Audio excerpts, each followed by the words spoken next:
¿Qué dice Marco Collado desde Montreal, Canadá? Montreal. Dice, Daniel dijo incorrectamente que los chilenos en el extranjero podemos ir al consulado a votar el 7-5. No, los que están determinados, obviamente. No es así. Ah, no hay representantes entre los constitucionales para nosotros en el extranjero, solo para las regiones chilenas y escaños reservados.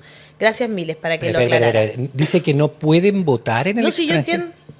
Dice que es distinto poder votar. Sí, eso Ah, dije. que existan escaños reservados. No, nunca he dicho que hay... No, pero eso nadie lo dijo. Nunca dijimos que había escaños reservados. De hecho, en el proyecto Nueva Constitución nosotros hacíamos una circunscripción internacional. Así que eso nunca existió en Chile. Pero sí, esta circunscripción internacional no existe. Pero pueden votar. Lo que yo dije era que pueden votar. Pero tendrían que venir a Chile a votar, pues. No, entiendo yo que no hay en el extranjero en esta ocasión, Daniel. Chuta. Y de hecho la diputada está asintiendo, ¿ves tú? ¿En esta vuelta no pueden votar? No, pues, no ¿Los pueden extranjeros? votar. Para elegir... Constitucionales no tienen circunscripción por la cual votar. Hola. Entonces, Me equivoqué. voy a aprovechar de presentar. Me equivoqué. No, es que me gusta que se meta en la conversación Eso, porque así de eso nomás, se así trata. nomás. Pues, Me equivoqué, diputada. entonces, me Está equivoqué. ya la diputada Carol Cariola aquí en el estudio. Un aplauso ¡Bravo! para ella. Directamente desde La Moneda. Eso. A la voz de los que son. Tiene razón la diputada y tiene razón el amigo. Claro, como no hay circunscripción para que voten por alguien, no voten. Votan en cuestiones como generales. Exacto, en el Apruebo, plebiscito de salida, rechazo, por ejemplo. presidente de la República Presidenciales también. también, Sí, claro. Tiene Ese razón. tipo de cosas sí votan. Voy a regular. Pero en este lo caso que dije. había que aclarar que no se puede. Sí, me equivoqué. Sí. Me equivoqué. Lo que sí, hoy día en la mañana vi un video de los carabineros diciendo cómo tú podías ir a excusarte. La única excusa es estar a más de 200 kilómetros de tu local de votación. ¿No, Sí. Así es. diputada? O razones Médicas. de enfermedad, claro, razones médicas, temas de edad. Por ejemplo, hay personas que por distintas razones físicas no se pueden movilizar. También se puede justificar a través de carabineros. Así que ojalá nadie se justifique, que vayan todos a votar. De Es eso voto se obligatorio, de eso se trata. Qué bueno que estaba escuchando que Daniel va a votar. Así que, y por la lista D, la mejor lista. Lo dije. Eso, muy lo bien. dije. Salí en el Mercurio diciendo Eso, así estaba ¿Qué te leyendo. creí? ¿Qué te creí? Sí, porque a mí me desvirtuaron la otra vez. Yo quiero decirlo cortito. Que me pusieron en Facebook diciendo que yo dije que me parecía válida una opción de la opción de anular. Por supuesto. Pero yo después decía que yo creía que mejor era votar por alguna lista, y específicamente la lista D en esta ocasión. Así es. Porque hemos Obvio que tenido muchos todas las intelectuales que opciones son vinieron buenas. y han dado su opción de anular y también la han explicado. Este es un programa amplio, donde usted puede dar su opinión, justamente, siempre que esté bien fundada, ¿no es cierto? Y no sea una fake news. ¿Cómo está, diputada? Bien, ¿Se levantó contenta. tempranito para ir a La Moneda? Tempranito fuimos a La Moneda a dejar una carta. ¿Les puedo contar por qué? Pero por favor. Ah, qué bueno. Dele más. Bueno, De eso se trata. primero quiero saludarlas y saludarlos a todos y a todas. Muy agradecida de estar acá nuevamente. Y bueno, fuimos a dejar una carta con varios alcaldes y alcaldesas, concejales, concejalas, parlamentarios y parlamentarias también. Estaba la alcaldesa Carolina Leitao, que además es la presidenta de la Asociación de Municipios De de Chile. Peñalolén ella. Sí, de ellas de Peñalolén. Sí. Estaba el alcalde Claudio Castro de Renca, la alcaldesa sí, Karina qué Delfino de choro. Quinta Normal, el alcalde Gonzalo Durán de Independencia, la alcaldesa Javiera Reyes de Lo Espejo, concejales de distintas comunas, de Conchalí, bueno, y de estas comunas también. Básicamente fuimos a entregar una carta al presidente de la República para pedirle que patrocinen el gobierno un proyecto de ley que se llama Chao Tarifa de Invierno. Me encanta. Que lo presentamos el año pasado y que, bueno, todavía está en tramitación, no se ha puesto en tabla, nos ha costado que la Comisión de Energía lo ponga en tabla. Hemos estado presionando ahí, así que le hacemos un llamado también a la presidenta de la Comisión de Energía para que lo ponga en tramitación. Pero además este es un proyecto de ley que básicamente lo que busca es eliminar la tarifa de invierno de las cuentas de la luz. O sea, es así de sencillo, directo Es al así bolsillo de las personas. O sea, imagínate, Ale, que, a ver, las familias chilenas, y estamos hablando de las cuentas residenciales, es decir, de las Claro, personas, de de las los hogares. No los de las hogares, empresas. no de las empresas, no. Estamos hablando de las cuentas residenciales. La tarifa de invierno, el límite de invierno, se creó en el año 83, hace hartos años atrás. Qué harto tiempo. Y el gobierno de la presidenta Bachelet disminuyó el umbral, porque, a ver, así como en términos sencillos, para el límite de invierno, es decir, la tarifa se empieza a cobrar después de un límite de gasto de energía. Claro. Ese límite actualmente son 350 kilowatts, ¿ya? Perfecto. Antes era menos, era 200. La presidenta Bachelet lo aumentó. O sea, claro. Y luego, en el gobierno del presidente Piñera, durante la pandemia, se eliminó el pago de la tarifa de invierno. O sea, ya esto ocurrió en términos concretos. Fue suspendido, entonces. Fue suspendido en esa oportunidad. Fue suspendido, no eliminado, fue suspendido. El problema está en que el cálculo que se hace para llegar a cuál es el costo adicional de la tarifa de invierno, si tú lo pagas o no, se hace en función de lo que tú gastaste en el verano. Sí. Entre los meses, en verano y primavera. Entonces, hace un Absurdo. promedio, se establece tu gasto y a partir de eso se establece el límite hacia arriba que tú vas a pagar. Y eso, la verdad de las cosas, es que hace que las familias chilenas, es un incentivo perverso, es absurdo como dice la Ale, porque al final la gente gasta más en verano para que el límite sea superior, cuestión que no cumple el objetivo de disminuir el gasto energético. Y por otro lado, las familias más pobres de nuestro país que viven hacinadas, que varias familias a veces usan un solo medidor, y por eso, por ejemplo, habían alcaldesas como de Los Espejos o concejales de Conchalí, que son algunas de las comunas más afectadas porque hay mucho hacinamiento. Y por otro lado, porque en el invierno, o sea, todos los estudios internacionales dicen que la forma de calefacción menos contaminante es la calefacción eléctrica. Y hay de unas como estufas súper modernas ahora, Claro. que no gastan tanto No. tampoco. Pero, pero los claro, pobres no igual tienen uno plata para comprarse eso, pues ese es el tema. Pero Sí, o sea, se ha ido perfeccionando la tecnología. o sea, es que el pago Pero- es lo que Pero el cuesta, problema ¿no? fundamental es el pago adicional, porque en Claro. definitiva, o sea, hoy la calefacción que más se utiliza es la calefacción A leña, ¿no? a leña en el sur, a parafina en A la parafina región acá. metropolitana. Sí. Claro. Y el alza de las Y el cuentas gas en también. invierno es casi de un 20%. Es Entonces es muchísimo. mucha plata, y más todavía cuando estamos en el contexto de una crisis económica, con una situación inflacionaria, ha subido el costo de la vida. Entonces nosotros decimos, hay que tomar esta medida y hay que tomarla de manera permanente. No hay nada que justifique la tarifa de invierno. Eso es lo que quiero porque decir, no sí. desincentiva el uso de la electricidad, al contrario, no disminuye el uso de la electricidad. O sea, invierno tras invierno hay más uso de electricidad. Y más encima, quienes pagan el pato y el castigo finalmente de esta medida son las familias más pobres. Y creo que eso amerita, por lo tanto, tomar esta medida. Lo hicimos como un proyecto de ley que es para generar una eliminación permanente, pero en la carta que le enviamos al presidente Boric también le pedía que para este invierno, si es que no alcanzamos a sacar el proyecto de ley, que por lo menos se haga por decreto, porque se puede. Ay, se puede. O Se sea, podría Si lo hizo suspender. Piñera. Exacto, suspendió. ¿por qué no pasa? A ver, hay un par de cosas que decir acá. mira qué importante. Yo quiero recoger un poco lo que dice la diputada en respecto de quién paga el pato aquí. Porque en el fondo los más pobres que viven hacinados tienen un solo medidor, no hay remarcadores, por lo tanto a ellos sí les va a subir considerablemente los sectores más Así pobres. es. Eso es una cosa. Dos, estamos creando sistemas de energía no contaminantes como la eólica o como la solar, que pueden meterle mucha más energía al sistema interconectado central. Por lo tanto, esto era para proteger, se hizo para proteger la energía. No hay tanta energía, tenemos a carbón y etcétera. Bueno, hoy día hay otros sistemas no contaminantes que pueden ir entregando más energía al sistema, por lo tanto, no es tan necesario que se castigue. Y además se descubrió, desde el 83 hasta ahora, que es el sistema menos contaminante. Entonces es como contradictorio. Ustedes saben que esto también pasa en el agua, pero al revés. ¿Cómo así? El agua que tú gastas en invierno te castigan en verano si tú usas más. Hay también ese sistema en el agua. Pero no es tanto el aumento, ¿no? No es un 20%, como dice. No, Acá pero hay un un aumento 20. considerable en verano en las familias que usan más agua del promedio de invierno. Si también pasa lo mismo, es al revés. En el agua es más plata en verano y menos plata Ahora, en invierno. esto sería para los hogares, no Sí, sería siempre para en los las hogares. empresas. Ese es el problema. Eso es importante, Eso ¿no? es importante porque efectivamente hay dos formas de vínculo con el sistema eléctrico. Uno son las cuentas residenciales y otras son las cuentas libres, que se llaman, que en el fondo son aquellas que tienen gastos energéticos sobre los 500 kilowatts o más, digamos. En este caso, nosotros estamos hablando de las familias. Estamos hablando de la familia que cotidianamente tiene que prende la luz de su casa, que usa sus distintos aparatos eléctricos, etcétera.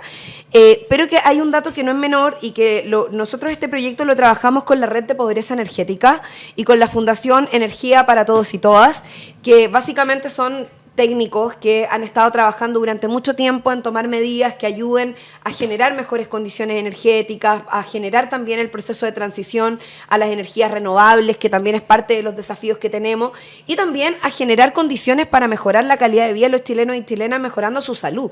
Porque aquí Daniela decía algo muy importante que tiene que ver con las formas de energía que se utilizan hoy día para la calefacción y lo contaminantes que pueden llegar a ser, digamos, para la salud de los chilenos y chilenas. Entonces, si nosotros tenemos un mecanismo de energía que es más saludable, por decirlo de alguna forma, que contamina menos, que contribuye a mejorar las condiciones de vida y que además puede ser a un costo que no necesariamente sea más alto, como en este caso la energía y la electricidad, ¿por qué no lo vamos a utilizar? Si el Estado tiene condiciones de poder generar condiciones distintas. Y en este caso tienen que ser las empresas las que asuman el costo. ¿Tú sabes por qué no? Porque las eléctricas son privadas.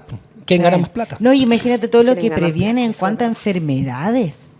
Sobre todo el tema respiratorio en los niños, en los adultos mayores, pero impactante. Y sobre todo ahora con esta ola ya que aparecen los virus.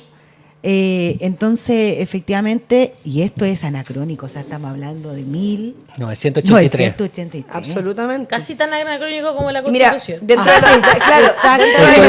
dentro de los datos de la Red de Pobreza Energética, ellos nos decían que la energía consumida con el sobrecargo del límite de invierno, ni antes ni después de la pandemia, superó el 1% del total de energía generada en que la Chile. pandemia estamos todos en Sin casa. embargo, en las cuentas de la luz supera el 20 o el 25% de aumento en el costo. Espérate, pero no. Esto, está cumpliendo el objetivo por ninguna parte. Diputada, aclare de nuevo. No. De la energía que se usa en Chile, de un 100%, lo que se usa en residencia es el 1%. ¿Eso no me está diciendo? No. Es que por eso que de la energía consumida por sobrecarga en relación a la etapa de invierno, no supera el 1%. O sea, es despreciable esa cantidad respecto de... Ni siquiera para el sistema en general, esto va a tener... Lo que estoy diciendo es como...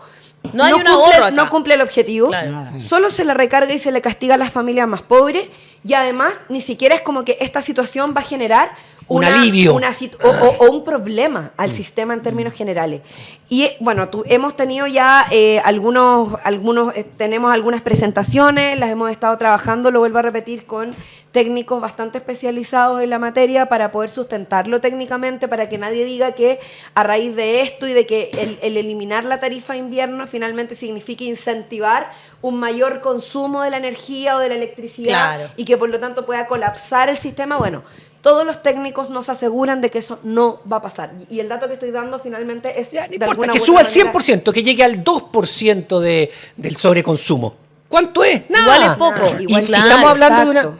Incluso uno podría decir, no importa, que mejor se usa la energía eléctrica, porque dejas de, como decías tú, Jenny, dejas de usar carbón, dejas de usar parafina con los abuelos, con los niños, etcétera. O sea, al final, los países desarrollados usan energía eléctrica. Absolutamente, y de hecho, nosotros que hacemos parte del Acuerdo de París, una de las metas que tiene Chile en relación a ese acuerdo es precisamente promover el uso de calefacción eléctrica, que es parte de los desafíos y que yo esperaría que en un gobierno ecologista como el nuestro también seamos coherentes con esa definición y con esos objetivos. ¿Hay intereses privados detrás? Absolutamente. Perla de nuestra comunidad dice, para Carol, si logra que en Concepción mi mamá deje de pagar 100 lucas en invierno, siendo que en verano con llega a los 20, y lo único que cambia es el uso del calefactor, muy necesario allá, yo le hago un altar y le prendo velitas a Carol.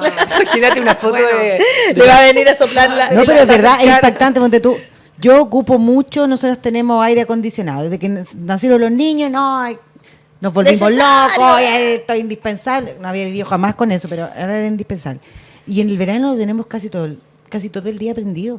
Y lo que gastas es muy poco. Pero en el invierno, que lo tengo mucho menos prendido, gasto mucho más. Claro, y sube la cuenta. Y efectivamente era sobre los 100, 120, 130. Bueno, eso es porque hay una tarifa adicional que se llama tarifa de invierno. Y lo que nosotros estamos diciendo con este proyecto es chao tarifa de invierno. Así que se vaya la tarifa de invierno. Así que gracias por el apoyo, por traernos, poder explicarlo, porque además es súper importante y ojalá que lo podamos conseguir. Lo vuelvo a repetir, hay dos formas. por decreto, que lo puede hacer en este caso el gobierno a través del presidente de la República, o también por la vía de la modificación de la ley, que es finalmente lo que nosotros estamos proponiendo. Claro, porque eso es para siempre, digamos. Claro, sí. en el fondo nosotros hacemos una modificación que es más permanente, pero que también puede, en el corto plazo, para este invierno que ya nos está pisando los salones, ¿no? Ministro de Energía, ¿nos escuchó? Eso, que nos Eso. Chao, Un llamado al ministro de Energía. Muy bien, me parece, y me gusta mucho también eso que contaste, que hayan ido los alcaldes de comunas, donde se ven más afectados los ciudadanos y las ciudadanas por esta tarifa de invierno. Y sería una ayuda real que le podríamos hacer al bolsillo de las personas. Y eso yo creo que es fundamental. Los proyectos de Carol Cariola salen a luz. A veces se demoran, pero como salen. Las 40 horas y otros. Así que cuidado, porque los proyectos de Carol Cariola llegan a buen término y son ley. Aunque algunos digan, están locos estos cabros, como dijeron muchas veces. Sí, pues, así Mira, Denise F. dice, mi familia solo tolera la calefacción eléctrica. Claro, porque como dijo bien Lady Garfia, la calefacción eléctrica es más sana. Mucho más sana. Claro. Porque hay algunas cosas como la parafina que algunas personas no toleran muy bien. Y te venden ahora, las estufas que tenemos de última gama y todo, pero la gente, las poblaciones no tienen la posibilidad de comprar la Toyotomi o la no sé cuánto. Exacto. Entonces siguen con la misma situación antigua que es de verdad muy nefasta. Lo ideal sería incentivar, más que como negarnos a la posibilidad, es como avancemos en la línea además de los desafíos y las metas que el propio país tiene, con generar energías renovables, pero al mismo tiempo también menos contaminantes desde el punto de vista de la calefacción. Y yo creo que ahí algo que decía Lale, que es muy importante, como hoy día hay tecnología.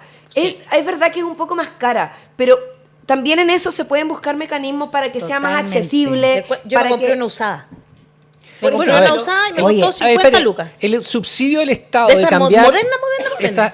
Las leñas por pellet lo hizo el Estado. El cambio o sea, se puede a través del sistema de cuestiones energéticas incentivar, incluso con plata, el cambio de energía no contaminante. Formas de calefacción. Y mira, de hecho hay un montón de subsidios. Ahora se está subsidiando la parafina, se está subsidiando. Entonces, es verdad. Claro, los subsidios los paneles solares van a subsidiar en formas de calefacción que son contaminantes. Entonces, ¿por qué no utilizamos mejor esos recursos y vamos a subsidiar calefacción no contaminante que dañen menos la salud de las personas? Que además, mira, te voy a poner un ejemplo que es súper concreto, lo hablábamos con la gente de la red de pobreza energética, que estos calefactores típicos que valen muy baratos en los supermercados, los chiquititos que son como muy utilizados, que en todas las casas aire caliente. Que soy parte de un distrito popular, cada vez que voy, siempre hay algunos de estos calefactores que lo ponen en el baño, o que lo ponen porque además logran calefaccionar habitaciones pequeñas, pero que tienen un alto consumo energético, ¿no? Tienen un gran entonces, consumo. claro, ahí entonces uno dice, chuta, el castigo es doble, porque la gente más pobre no puede pagar quizás una más moderna, que tenga quizás una tecnología más avanzada y que por lo tanto tenga menos consumo. Va a comprar el más barato. El más barato gasta más. Y además le cobran más en la luz. Entonces, al final, lo que no invirtió en comprar quizás una tecnología un poco más avanzada, que puede ser un poquito más cara, va a pagarla en el alza de la cuenta de la luz porque en invierno es más cara, que es el momento en el que usa la calefacción. Entonces, aquí estamos mal utilizando los recursos y yo creo que este proyecto precisamente viene a hacerse cargo de esos dos temas, de no mal utilizar los recursos, de no hacer políticas públicas que no tienen sentido, porque esta cuestión de la tarifa de invierno no tiene ningún otro sentido que seguir alimentando las arcas, la economía, la ganancia de las eléctricas y no resolver el problema de las familias chilenas que finalmente gastan más plata en invierno producto de que la energía es más cara. Y sabes Entonces, que no corresponde. El temor de repente al cambio de la energía nos pasa a nosotros. Mis papás tienen una casita en el campo y no llega la luz y solamente pusieron paneles solares. Es extraordinario. Bueno, sí. O sea, es extraordinario porque primero no intervienes nada del lugar. Los pone en el techo. Los pones en el techo y funcionan, pero increíble. Claro, y ahí tú puedes poner... y tienes un gasto que es el primero y después... Y a la larga el sistema integrado Es podría fantástico incluso eso. pagarte a ti. Sí, claro, sí, exacto. Sí, totalmente. Así Sí, funciona en cierto. algunos Sí, lugares. Pues de hecho, por ejemplo, en Praga, hablaba la otra vez con una persona que vive en Praga, en la República Checa, y ellos ahora tienen un problema adicional, que es que como juntan tanta energía, están haciendo como bancos de energía de los hogares que en definitiva tienen que pagar por mantener el resguardo de esa energía porque no tienen todavía un sistema de redistribución. Entonces, pero es lo que pasa, lo que dices tú, finalmente es tanto lo que se llega a acumular cuando se hace un cambio total en la forma de generación de energía, por ejemplo, la energía solar, que puede llegar a significar que sobre y que eso, la idea es que eso termine beneficiando a las personas, pero para eso todavía en Chile estamos un poquito lejos. Pero hay que avanzar en esa dirección. Por supuesto. Voy a leer un par de comentarios. Dice, diputada, urge que la electricidad esté a un precio accesible. Vivo en el sur. Nos calefaccionábamos con leña por ser más económico, pero también ha subido. Es dañina para la salud y para el medio ambiente. Debiésemos calefaccionarnos con energía eléctrica, pero es así de cara, dice Mireya Ancieta. Y Rodolfo Gabriel Espinosa dice, costo del consumo es alto, lo que implica que no puedes tener calefacción eléctrica por su alto valor para usar artefactos eléctricos. A todos no nos favorece, dice él. Bueno, pero a algunos sí nos favorecerían. Yo lo digo también, a mí me favorecería harto porque me sube mucho el consumo. Sí, claro, a todos. Y acá nos favorecería también. Oye, así que ojalá que nos escuchen, pues gracias por los apoyos que nos están llegando, ayúdennos ahí con el hashtag chao tarifa de invierno. Eso es, ese es el hashtag, lo vamos a usar. Chao tarifa de invierno. Chao tarifa de invierno. Para que lo usemos todos y todas y así ayudamos con eso a la diputada. Diputada, bueno, vamos a, por supuesto, seguir atentos a que esto suceda, ojalá. Eso. Pero tenemos también este domingo elecciones. Sí, señores. ¿Hay falta de motivación? ¿Siente usted que hay poca emoción por esta votación del domingo en la opinión pública, digamos? Bueno, ha sido un proceso tan, rápido, ¿no? Yo creo que muchos de nosotros, probablemente todos los que estamos en esta mesa, me consta en realidad, ¿no? Más que probable, estábamos muy entusiasmados con el proceso anterior, aprobamos la propuesta que había salido de la Convención Constitucional. Ya Daniel la tiene ahí en la mano todavía. Se marchó. Claro, se marchó. Ya su barco le puso libertad. Y obviamente que, claro, muchas personas que de alguna manera esperábamos que esto ocurriera antes, están mirando este proceso nuevo con más distancia, con otras expectativas también, a propósito de que finalmente, claro, al ganar la posición del rechazo, lamentablemente hubo sectores políticos que se aprovecharon mucho de esa situación. La derecha creyó que ese 62% era una representación de la fuerza política que ellos tenían, lo cual les dijimos en todos los tonos no es así. Hay muchas personas que votaron rechazo y que lo hicieron por desinformación, por rechazo a otras cosas, no necesariamente a la propuesta. Entonces, el fenómeno de lo que ocurrió en el plebiscito yo creo que hay que analizarlo con mucha profundidad y también con más claridad respecto de lo que el país está viviendo. Tampoco, yo no soy de la gente que dice, no, toda la gente que aprobó son fachos pobres. Creo que tampoco corresponde hacer una descalificación de quienes tomaron esa posición. La tomaron, bueno, los resultados fueron los que fueron y me parece importante que ahora, en este nuevo proceso, seamos capaces de, primero, estar muy atentos y atentas, porque esta misma como empoderamiento que tomó de alguna manera los sectores más conservadores, la derecha, el Partido de la Gente, con sus candidaturas narcos, o sea, una cosa muy singular, digamos, como que realmente queda la impresión de que pueden llegar a absorber este nuevo proceso y es difícil, es complejo. De todas formas, nosotros por lo menos, y en eso hemos estado haciendo el esfuerzo, yo por eso es que no soy partidaria de anular, respeto también, como dices tú, Ale, la opción de quienes la tomen, pero creo que solo darle ventaja a esos sectores, porque vienen empoderados, porque ellos creen que son la mayoría, porque finalmente vienen a tomarse este espacio. Y yo creo que lo que no podemos hacer, quienes creemos realmente que Chile necesita un Estado social democrático de derecho que reemplace el Estado subsidiario, y en eso no puede haber relativización. Ya hay sectores de derecha diciendo, no, es que el Estado subsidiario puede convivir con el Estado social de derecho. Yo creo que eso no es así. No es así. Y acá ellos firmaron un compromiso en los 12 puntos. Porque cuando nosotros decidimos insistir en tener una nueva constitución, que yo sigo insistiendo que es una necesidad para Chile, y lo creo firmemente, y no es la primera vez que lo intentamos, y si no nos resulta esta vez, no va a ser la última, que quede claro. O sea, nosotros no vamos a renunciar a tener una nueva constitución. Lo venimos intentando desde que recuperamos la democracia y no lo vamos a dejar de ser hasta dejar atrás la constitución pinochetista. Y creo que esta es una nueva oportunidad. No está fácil, ha sido difícil por todo lo que hemos dicho, pero bueno, creo que tenemos una oportunidad histórica que hay que tomarla, no podemos perderla, al contrario, hay que disputarla. Por eso es que yo por lo menos voto por la lista D. Mi candidata es Karen Araya en la región metropolitana. Hemos apoyado otras candidaturas a nivel nacional también, y esperamos tener la mayor representación posible de personas que realmente quieran hacer cambios en esta nueva constitución. Tengo un par de preguntas. A ver. Que son más críticas, porque usted habla efectivamente de que se robaron en el fondo como el rechazo, de cierta manera, ¿no? Ciertos sectores políticos se atribuyen ese triunfo del rechazo, ¿no? Se lo apropiaron. Pero también hubo aquí una falta de relato de parte de quienes están gobernando, porque también se lo compraron muy rápidamente. Como que ahí hay una como dejando de lado, por ejemplo, las noticias falsas, la cantidad de dinero que se pone en las redes sociales, que se usa sin control del CERVEL, ¿no es cierto? Que eso es súper importante.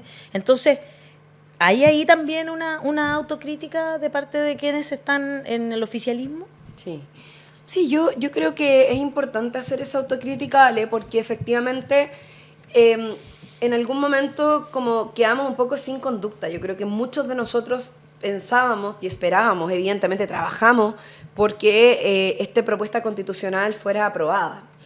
Y pensábamos que eso nos iba a abrir no solo nuevas alternativas, oportunidades, que íbamos a iniciar una nueva etapa, que íbamos a llegar a los 50 años del golpe militar, dejando atrás la constitución de la dictadura. O sea, como ese era de alguna u otra manera nuestro relato.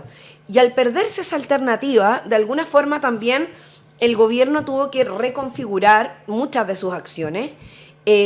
También se reconfiguraron las fuerzas políticas. Yo quiero decir que eso en el Parlamento pasó. O sea, nosotros en algún momento tuvimos mayoría en el Senado, mayoría relativa, porque obviamente habían fuerzas políticas que no eran oficialistas, pero que de alguna u otra manera en su momento dijeron, bueno, sí, estamos dispuestos a acompañar al gobierno en algunas de las cosas que propongan. Eso se revirtió. En la Cámara de Diputados y Diputadas, muchas de las fuerzas políticas cambiaron. O sea, hoy día Pamela Giles es del Partido de la Gente. Como, digo, no sé si milita, pero ahí la vimos ayer. Lo dijimos hoy día. Estuvo en la franja. La mostramos recién, claro. Te fijas, una diputada que vendía ser de izquierda. Habían otros parlamentarios y parlamentarias también que partieron, llegaron al Parlamento siendo parlamentarios como con vocación de transformación. Por ejemplo, hubo parlamentarios que se fueron de la sala por la reforma tributaria. O sea, perdimos la reforma tributaria, que es la reforma que beneficia a la gran mayoría de los chilenos y chilenas, a los más pobres, y se fueron de la sala. La posibilidad Pamela de legislar. Nuevamente, o sea, como rechazaron la opción de legislar. Por favor, gente, paremos de votar. Incluso parlamentarios que eran de la democracia. Un problema evidente. Parlamentarios que eran de la democracia cristiana, finalmente, que ahora están en esto que se llama la CDU, porque además todos se quebraron. Sí. Como muchas fuerzas políticas se quebraron. O sea, la DC partió con 8 diputados, ahora tiene 4.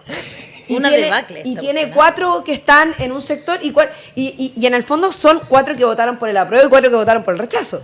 En fondo, como lo que quiero decir también igual es que, a ver, no es solo un tema de subjetividad. También hubo un cambio en el reordenamiento de las fuerzas políticas.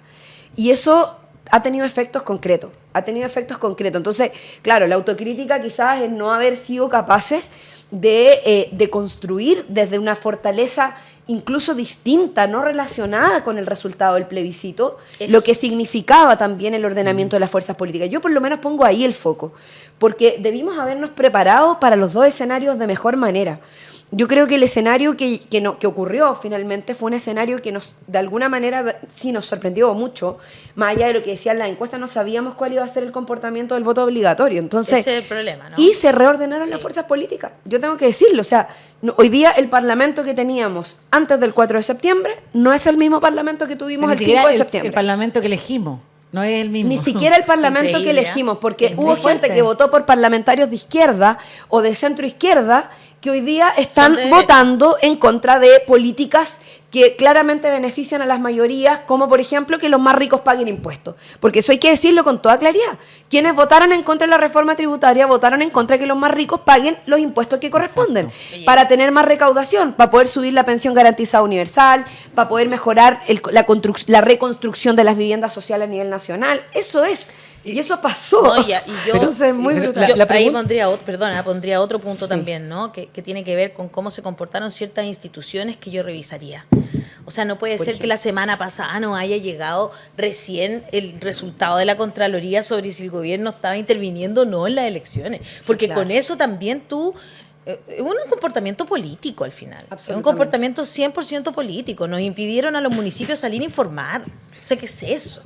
Esa reflexión también es importante hacerla, ¿no? Y el CERVEL también, porque también debería incluirse en los gastos electorales, digamos, todo lo que hacen cuando están pagándole a Facebook, a WhatsApp, a YouTube. No, y se va haciendo el CERVEL el trabajo pésimo.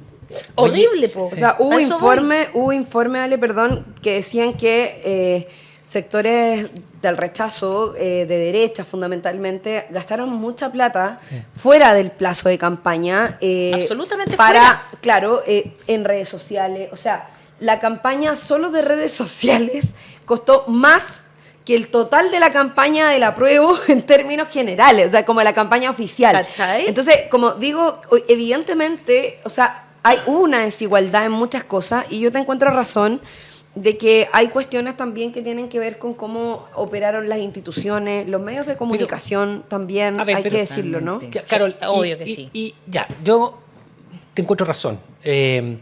Hubo un desorden a nivel del país, digamos, de la institucionalidad, que se empezaron, las fuerzas políticas se reordenaron, etcétera. ¿Qué papel debió jugar y juega hoy el gobierno frente a esto? Y perdona que te lleve para la esquina, y yo sé que tú eres de este gobierno, y yo también, Carol, y algunos lo ponen en duda. No, yo soy de este gobierno, es mi gobierno. Como decían en el tiempo ayer, será un gobierno de mierda, pero es mi gobierno, digamos. Pero no podemos no hacer la crítica, digamos. Claro. No podemos no hacer la crítica. ¿Qué rol está haciendo hoy el gobierno en plantear los temas a futuro, en temas comunicacionales? ¿Cómo se plantea frente? ¿Está solamente jugando en el terreno de la derecha?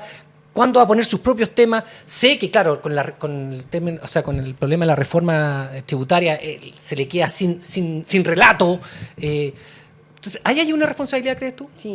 Sí, yo creo que, a ver, yo soy de la tesis de que las mayorías se construyen. Uh-huh. Y tal como se reordenan las fuerzas políticas, cuando conduces el gobierno, también tienes que trabajar en volver a de alguna u otra manera recomponer posiciones, credibilidad, posiciones favorables respecto de ciertas iniciativas. Mira, sacar adelante, voy a poner el ejemplo de las 40 horas. Nosotros sacamos adelante ese proyecto y alguien, no sé quién lo decía, no sé si Lady o Lale, que nos demoramos harto tiempo, 6 años, ¿no? En sacar adelante un proyecto de ley que tuvo mucha oposición y que gente que en primera instancia votó en contra, ahora votó a favor. Y eso se logró construyendo mayorías. Y esas mayorías se construyeron dialogando, abriendo espacios, construyendo espacios tripartitos, pero también construyendo mayoría social. Sí. Porque es bien distinto cómo votan las y los parlamentarios cuando la galería está llena a cuando finalmente la galería está vacía. Y digo lo de la galería simbólicamente, ¿no? Me refiero no solamente simbólicamente, si están ahí también. Incluso en lo práctico. No, pero verla también por YouTube y todo eso. Claro, y la mayoría social. Yo creo que acá nosotros necesitamos reconstruir y creo que ahí ha habido un déficit. Y si tengo que hacer una crítica al gobierno también del que yo soy parte, o al menos que apoyo, porque no soy parte del Ejecutivo, pero hay autonomía de los poderes, pero sin embargo, evidentemente yo quiero que a nuestro gobierno le vaya bien, que pueda cumplir con el programa de gobierno, que podamos terminar este periodo de 4 años con una reforma tributaria que haga una mejor redistribución de recursos, una reforma previsional, etcétera, sacando algunos de los proyectos de ley importantes, emblemáticos, bueno, como fueron las 40 horas, y ahí hay un ejemplo muy concreto de cómo se construyó un diálogo tripartito, donde estuvieron las empresas, donde estuvieron los trabajadores y trabajadoras, donde estuvieron las pymes y el Estado, los parlamentarios y parlamentarias, y se fueron construyendo las mayorías. Pero también había apoyo social. Entonces creo que ahí también hay una clave de la que no nos podemos olvidar. O sea, la movilización social, y cuando digo movilización social me refiero no solo a salir a marchar a la calle, me refiero a la organización de masa, a que los trabajadores y trabajadoras, las organizaciones de las juntas de vecinos, la coordinación política en los territorios, todo eso también se active para poder avanzar. Cuando votamos la reforma tributaria no había nadie afuera del Parlamento. Y es una reforma que beneficiaba a los adultos mayores, a las mujeres, a las personas, a los sin casa. O sea, y estoy hablando de grupos particulares que podrían perfectamente haber sido un apoyo, pero no los articulamos. Imagínate que y ahí hago la autocrítica también, ¿no? Claro, disminuía la brecha de las listas de espera. No, o sea, si era... ¿A cuánta gente beneficiaba la reforma tributaria? Pero por ejemplo, ahí yo tengo una crítica clarísima a la SECOM. Porque eso debió haberse comunicado antes, no después. Se comunicó después que perdió. Es verdad. Entonces es absurdo. Pero y no solo a la SECOM. Yo creo que sí, la SECOM también sin duda que tiene que jugar un rol desde el punto de vista de la comunicación. Claro, pero es la única forma. Pero también hay un tema de porque articulación. No podemos seguir poniendo las fichas en la prensa hegemónica. Exacto. Porque ya sabemos que no lo van a hacer. Pero también hay un tema de articulación política y de articulación y de decisión respecto de los tiempos. Por ejemplo, ese día era el Día Internacional de la Mujer. Sí. Exacto, qué ridículo. Como justo ese día, creo que hay un error también de parte de quienes tomaron la definición de poner en tabla el proyecto ese día. O sea, no sé, fueron muchas cosas que contribuyeron en contra de que finalmente la reforma tributaria se aprobara, y yo no solo creo que hay responsabilidad de quienes se salieron de la sala o de quienes votaron en contra, bueno, principalmente la derecha, que fueron los que votaron en contra, que es bastante increíble. Pero de ellos tú te vas a esperar. Pero tú te lo vas a esperar, exacto. Te lo vas a esperar, pero no puede ser que una Claudia Mix, que estaba afuera, que resulta que votó, bueno, Maricela nos comentaba. No votó. Ella no votó, pero votó, no porque estaba afuera. Se pareó, claro. Pero había un diputado de derecha que sí votó. Claro. Y que estaba fuera del recinto. En el fondo hay que alinear mejor las fichas. Ahora, lo que yo creo, por lo menos como ciudadano, ¿no? Que es también, yo creo que nosotros también tenemos que ser unos responsables de encarar a esta gente. Exacto. O sea, de decirle, a ver, yo voté por ti, ¿y por qué entonces no estás comprometiéndote con lo que dijiste en algún momento? O sea, yo tengo una hambre de encontrarme en Maipú con la señora Mix. ¿Por qué Pamela Giles, por ejemplo, hace tanto énfasis en que los trabajadores y trabajadoras usen sus ahorros previsionales para pagar la crisis, pero sin embargo no quiere que los más ricos de este país paguen más impuestos? Exactamente. O sea, yo se lo preguntaría directamente, yo se lo pregunté. Entonces, creo que finalmente son parte de las cosas que uno dice, bueno, ¿por qué gente que se pone del lado de izquierda, y eso ya es entrar más en detalle, que dice que representa los intereses de la ciudadanía, finalmente cuando llega el momento de votar, miran para el lado, se salen de la sala, no juegan un rol o derechamente votan en contra? Entonces ahí la ciudadanía también tiene que tomar mucha conciencia. Yo creo que afortunadamente esto develó algo, pero no nos podemos quedar en eso, porque acá hay necesidades. Yo todos los días me encuentro con jubilados que me dicen, diputada, ¿cuándo va a subir a 250.000 pesos la PGU? Y estamos buscando las herramientas. Yo, por ejemplo, otra de las cosas que le estamos pidiendo al gobierno, y que también le vamos a ir a dejar una carta, aprovecho de pasar el aviso. Después te vas a ir para acá. Eso me paso para acá a contarle. No es chiste. Que es para que nosotros presentamos un proyecto de ley de impuesto a los súper ricos hace varios años atrás. Vamos con eso, por favor. Y que lo hicimos por una vía distinta, ¿no? Que es por la vía de una reforma constitucional. Porque no teníamos nosotros facultad de hacer una modificación por ley, digamos, de un aspecto que es tributario. Claro, porque ustedes ya saben, la Constitución no nos permite a nosotros... O sea, tiene que ser iniciativa del presidente de la República. Exacto, iniciativa exclusiva del presidente. Entonces, nosotros lo hicimos, y el impuesto a los súper ricos, por esta fórmula, fue aprobado en la Cámara de Diputados y Diputadas en el periodo anterior. Sí. Fue aprobado mayoritariamente, y es un proyecto de ley que está en el Senado, durmiendo. Y que perfectamente, ya que no pudimos avanzar con la reforma tributaria porque se cayó y no se puede volver a ingresar aspectos hasta un año, en fin, lo que nosotros creemos es que hay que tomar las herramientas que tenemos. Y el impuesto a los súper ricos, que es un impuesto que genera una recaudación a partir de que los grandes patrimonios de este país paguen más impuestos. Y es por una vez, ni siquiera es siempre, es por una vez. Y en este caso el proyecto, como bien recuerdas, Daniel, es por una vez. Imagínate. Entonces, por lo menos que nos sirva para dar inicio al proceso de recaudación y que nos permita garantizar para los próximos años el aumento de la PGU, mientras que durante un año no logramos poner en la reforma tributaria. Porque si no, esto lo único que hace es retrasar la reforma previsional, el aumento de la PGU, que todos los días adultos mayores nos preguntan cuándo va a subir la pensión garantizada universal. Porque con lo que tienen no les alcanza para vivir. Así es. Gloria Galvez dice, se define con una sola palabra lo que sentimos, decepción. Marcela Guzmán dice, en esta pasada yo voy por Karen Araya. Eso. Vivi Sandoval dice, hay que ser apoderado el domingo, involúcrate. Cecilia Rojas, qué pena, yo me quedé sin mi borrador de nueva constitución. Aquí tenemos varios. Venga a buscar a la voz de los que sobran, no tenemos ningún problema, le regalamos. Cecilia Rojas dice, qué pena. Yo en cambio me quedé con borrador y firmado. Bruno Rodrigo dice, yo voto lista D, Karen Araya, y luego rechazo, si es que queda mala, por supuesto. YouTube.